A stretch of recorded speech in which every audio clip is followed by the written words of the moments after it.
Little bit of deja vu today. It's another English Whisky Company Red Range release. This is English Whisky Company Peated Oloroso Cask. Also says Sherry Cask on the label. So usual wonderful presentation that we're used to seeing. Back label, you can pause that and read that if you want to. This is a slightly older release than the Virgin Oak that was hand selected by Mark Rundle. And you know it's a slightly older one because it's got the box holes. Wonderfully protective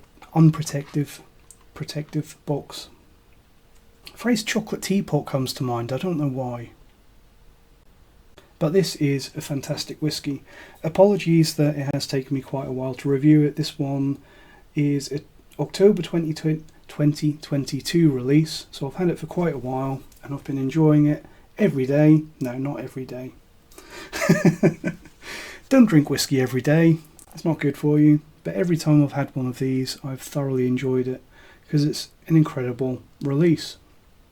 You may find this one a little harder to get hold of though because it has been out there for such a long time. It is sold out from the English Whisky Company direct. There are a few places online where you will get this one, but it is going to be harder than the heavily peated sherry butts. One of the key reasons why I did want to review this though is firstly it's one of the best whiskies I have ever had from the English Whisky Company, especially at this age, but also because I think it's going to be a really interesting and worthwhile comparison, comparing this one to this one that I reviewed recently, the English Whisky Company heavily smoked sherry butts. Because between these two, they're basically the same thing. Very similar age, similar cask, similar phenol ppm. The key difference really is that this one is a higher strength and an even smaller batch size. With this one being a small batch of 2,132 bottles and 46% ABV, this one being single cask and cask strength, which means 57.7 ABV and a batch size of 280 bottles. And I think that, as I've said before a few times, this really shows how worthwhile and phenomenal single cask strength whiskey can be. Let's get rid of that one. Let's put it at the back, just to make things even more confusing. So other details from the bottle on this one, it is part of the single cask strength range. It's known as the Peated Oloroso Cask Sherry Cask release. It is single cask, which is cask number B10867, which produced only 280 bottles, cask strength of 57.7 ABV.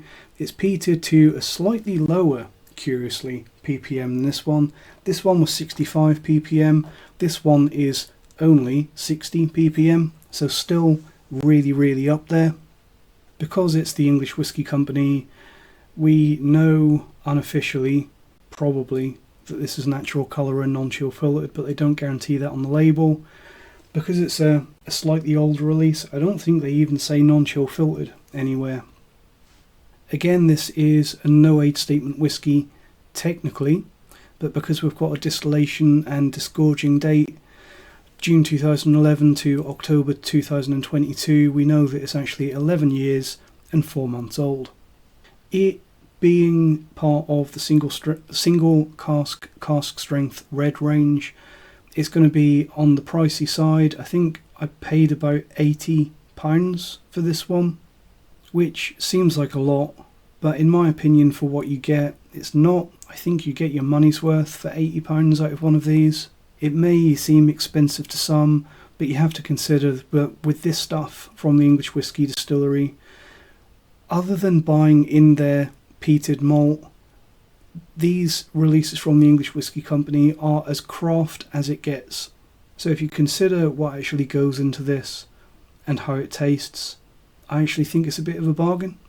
So let's get some in the glass and see what it's like.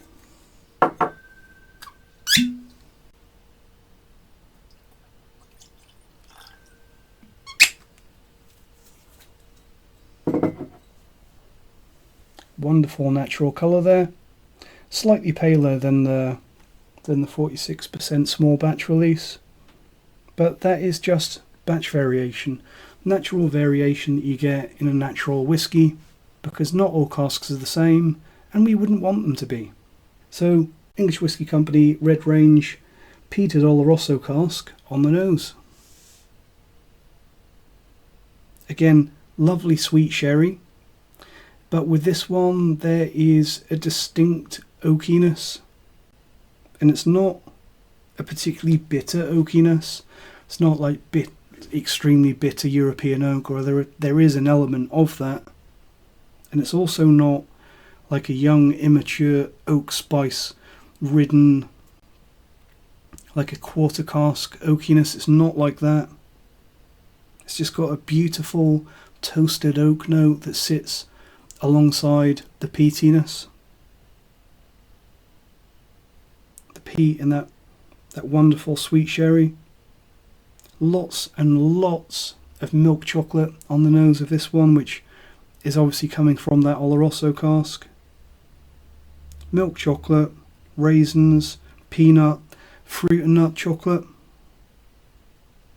Also quite a leatheriness on this one, and a good leatheriness, like a natural vegetable tanned leather, not your cheap crappy patent leather and all that rubbish, but the proper stuff like expensive leather armchair, expensive leather coat, that kind of leathery sherry note.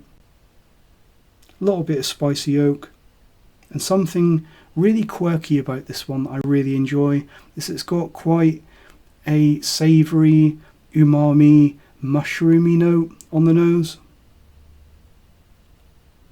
Savoury and salty, a little bit of a soy sauce note as well, which again is tying in with that umami theme.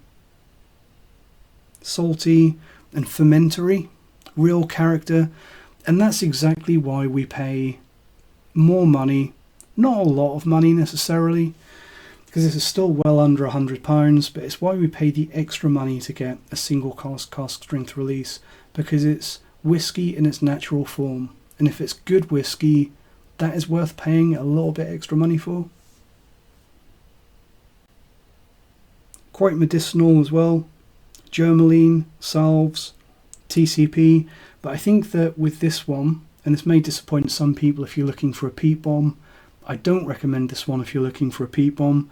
I think that the peat on this is more in balance with the other flavours compared to the 46% release, and that's technically it is 5 ppm less, which is not a lot.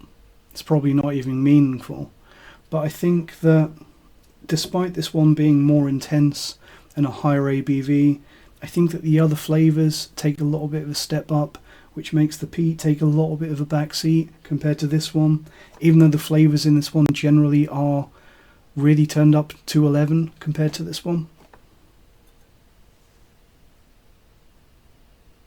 Lovely sweet maltiness as well. Again, like the 46% sister version, there's that wonderful sweet, waxy, oily maltiness that you get from just the sheer quality of the distillate coming out of the English Whisky Company.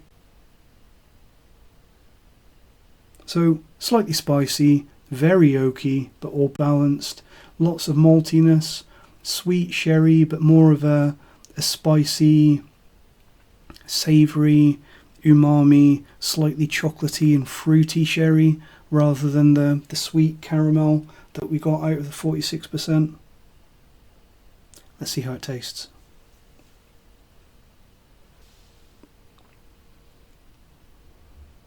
Beautiful.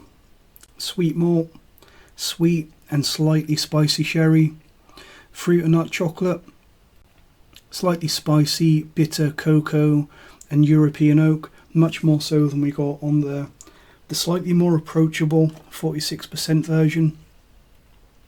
But really much more oak. The oak is much grippier and has much more of a presence. And it's not too much. And I say that as someone that really doesn't like overly oaked whiskies. This one is not overly oaked. It just has a wonderfully firm, chewy and grippy, dense oakiness to it. Lots and lots of wonderful cask influence coming through from that sherry cask. Let's have another sip. Also quite medicinal peatiness, bandages, hospital floor cleaner. That's always a nice note for people that aren't kind of familiar with whiskey and whiskey tasting, isn't it? Imagine telling someone that has no idea about whiskey and how whiskey is tasted and how it has all of these facets, telling them, oh, that tastes like hospital floor cleaner. But that's not the way to sell whiskey, is it? Which is probably why when you look at the tasting notes on a bottle of whiskey, it's always heather honey and caramel and fresh dew dripping from an orchid's leaves in October. Yeah. A little bit of a spicy medicinal quality of this one, like deep heat, or I think they probably call it tiger balm or icy hot in America. I don't know. Also a little bit of mint, a little bit of a sweet spearmint character, as well as a little bit of toasted oak, sawdust, kind of like a sawdust freshly cut oak note. Not burnt oak, but just freshly cut sawdust, as well as some toasted cereals. Really, as we saw with this one, incredible development and progression. Let's have one more sip and look at the finish. Late on the end of the palate and the finish, the medicinal quality really comes out, which I think I said on this one as well, that you do get more of the peat further on in the experience, further on in that complex development. Medicinal peat on the finish, European oak, and a really lovely maltiness tying in with that toasted oak note. Really, really excellent European oak influence on this one, I think. I think that it's a really great balance between the flavours. I think that that perfect balance between the flavours on this one are just a telltale sign of the really high quality casks used on this one, or the high quality cask, because it is single cask, which really explains why this one was handpicked and selected for the single cask series. In my humble opinion, I don't think that all of these red series whiskies from the English Whisky Company are always worth buying. In particular, the Virgin Oak release that I reviewed recently. Unless that's something that really sounds like it floats your boat, I definitely wouldn't spend any more of my money on that one. But this one, I will be looking for a second bottle of this because I think it's beautiful stuff. Compared to the 46% version, this one, I actually wrote my tasting notes for this one several weeks after I last tasted this one, and without looking at my notes that I'd written for this one. And I'm both surprised and pleased to say that I think that the tasting notes for these two came out fairly close. I think that there's a lot of similarity between these two. I think that the main difference between them is that the single cask release just has better intensity from the start. There's no build-up. It presents the full spectrum of flavours immediately. And some of those flavours that only came through on the palate on the 46% one, they are there in full force from the get-go on this one. So some of the flavours that only came through on the palate on this one are already there on the nose on this, and the flavours from the finish on this one are easier to discern on the palate of this. Essentially, I think that the higher strength version, as you'd expect, it gives you more flavours earlier and for longer. You're paying extra money, but you're being rewarded with extra flavour in exchange for it. And this is exactly what producers don't understand when they take a quality whiskey. When you think of something like a Glenlivet 12, because Glenlivet 12 is good stuff. It's good whiskey put into good casks by people that know what they're doing, but then they bottle it at 40% and they chill filter. ABV and natural presentation are flavour. They don't give you flavour, they are flavour. And they allow you to get that flavour without having to drink as much. You can take smaller sips and still get the same experience. And that's exactly what these producers that offer 40% chill filtered drams don't understand. At least they pretend not to understand. Honestly, between these two, I hope you've seen my review of this one. You may not have done, because my English whiskey reviews, no one really gives a toss. And they get half as many reviews as a bog standard, readily available Scotch whiskey, because that's just the nature of English whiskey.